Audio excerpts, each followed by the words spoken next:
The Quest for the Flower of Immortality. The Midnight Ritual. The grove was eerily silent when they arrived, the storm's fury seeming to abate as if the trees themselves absorbed the sound. The air was thick with a strange, oppressive energy, and the shadows between the ancient oaks seemed to shift and writhe as if alive. "This is a bad idea," Niall muttered, but Kellen ignored him, stepping forward into the clearing at the grove's center. "Thaddeus!" Kellen called, his voice loud and mocking. "Show yourself! We're not afraid of you!" Lena glanced around, her unease growing. The grove felt wrong. The magic here was different, darker, as if it had been corrupted by something. The air itself seemed to hum with a malevolent frequency. "Maybe we should go," Lena suggested, but Kellen was already calling out again. "Thaddeus! Thaddeus! Thaddeus!" As the third call echoed through the grove, the wind suddenly stopped, and the air grew deathly still. The silence was suffocating, and for a moment it felt as if time itself had frozen. Then a low, rumbling growl filled the air, coming from everywhere and nowhere at once. The ground beneath them trembled, and the shadows seemed to grow darker, more solid. A chill crept over the students, colder than the storm, colder than death itself. Lena's heart raced, and she reached out to grab Kellen's arm, but he shook her off, stepping forward defiantly. "Come on, Thaddeus, we're not afraid of ghosts!" Suddenly, the shadows coalesced into a towering figure, its form twisted and warped, a grotesque parody of the man Thaddeus had once been. His eyes glowed with a sickly green light, and his voice, when he spoke, was a hollow, echoing rasp that sent shivers down their spines. "You dare summon me, foolish children? You tread where you do not belong!" Kellen, though visibly shaken, tried to maintain his bravado. "We're here to prove we're not afraid of you, Thaddeus. Show us what you've got." Thaddeus's twisted form loomed over them, his presence suffocating. The air crackled with dark energy, and the students could feel the weight of his anger, his bitterness. But there was something more, something darker, deeper, a hunger. "You seek power as I once did," Thaddeus hissed, "but you do not understand the cost. You cannot comprehend the depths of the darkness that lies within." Lena, her fear mounting, tried to pull Kellen back, but it was too late. The ground beneath them split open, revealing a yawning chasm of darkness, tendrils of shadow reaching out to ensnare them. "We need to leave, now!" Lena cried, but Kellen was transfixed, his eyes locked on Thaddeus's twisted form. He could feel the pull of the dark magic, the promise of power, and it was intoxicating. Suddenly, one of the tendrils lashed out, wrapping around Kellen's leg and dragging him towards the chasm. He screamed, panic overtaking him as he realized the gravity of his mistake. The others tried to pull him back, but the tendrils were too strong, too powerful. Thaddeus watched with cold, detached interest as the students struggled. "The darkness feeds on arrogance," he whispered. "And you have fed it well!" With a final, desperate cry, Kellen was pulled into the chasm, his screams echoing through the grove before being swallowed by the darkness. The ground sealed shut, leaving no trace of the chasm or of Kellen. The remaining students were frozen in horror, unable to process what had just happened. Lena's heart pounded in her chest, and she felt a wave of nausea wash over her. They had come seeking adventure, but they had found something far more terrifying. "You have been warned," Thaddeus's ghostly voice echoed around them. "Leave this place and never return, or you will suffer the same fate."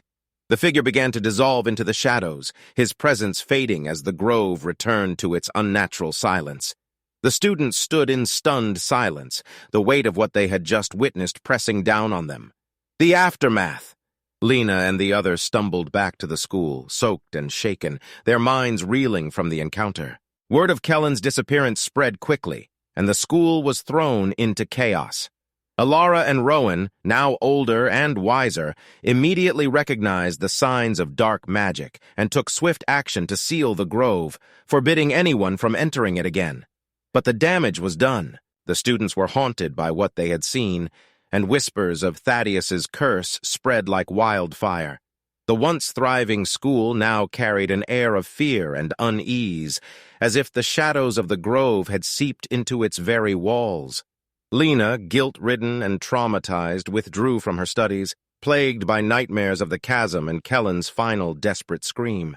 She could still feel the dark magic clinging to her, a reminder of the night they had unleashed something far more powerful than they had ever imagined. As the years passed, the story of Thaddeus's curse became a legend, a cautionary tale told to young students who dared to seek power without understanding its cost. The sacred grove remained sealed, a place of both reverence and fear, where the line between the physical and the mystical had been irrevocably blurred. But some say, on stormy nights when the wind howls and the shadows stretch long, you can still hear the echoes of Kellen's screams, carried on the wind, a reminder that the darkness is always watching, always waiting for those foolish enough to challenge it. And deep within the grove, where the veil between worlds remains thin, the twisted spirit of Thaddeus waits, ever vigilant, ever hungry, for the next soul who dares to seek the forbidden power that lies within. The Hidden School. The episode begins with the group of young, ambitious students entering a hidden school nestled deep within a mist-shrouded forest. The air is thick with the scent of old parchment and candle wax, the walls adorned with ancient symbols that seem to pulse with a life of their own. Their mentor, a wise and enigmatic figure named Master Corvus, awaits them in a dimly lit chamber, the flickering light casting eerie shadows across his face. "Today," Master Corvus intones, his voice echoing through the hall, "you will learn about the true nature of reality, about the frequencies and vibrations that bind our world together. Those who master these teachings can transcend the physical limitations of the mortal realm." The students exchange nervous glances. Excitement mingled with a creeping sense of dread. They have heard tales of Master Corvus's powers, but nothing could prepare them for what they are about to witness. The demonstration. Master Corvus approaches a solid stone wall, his movements slow and deliberate. The students watch in stunned silence as he begins to hum a low, resonant tone, his voice vibrating in perfect harmony with the wall. The air around him seems to shimmer, and with a final powerful hum he steps forward, directly into the stone. For a moment the students can see only his silhouette, fused with the wall itself. Then, with a faint ripple, he steps through to the other side, completely unharmed. The room is filled with a heavy silence, the students' eyes wide with disbelief. "Frequencies," Master Corvus explains, his voice barely above a whisper, "are the key to unlocking the secrets of the universe. By attuning yourself to the correct frequency, you can alter your perception of reality. This wall, solid as it appears, is no different from the air we breathe when you understand its essence." The students are left speechless, the weight of what they have witnessed settling over them like a dark cloud. But Master Corvus's expression remains stern as he continues.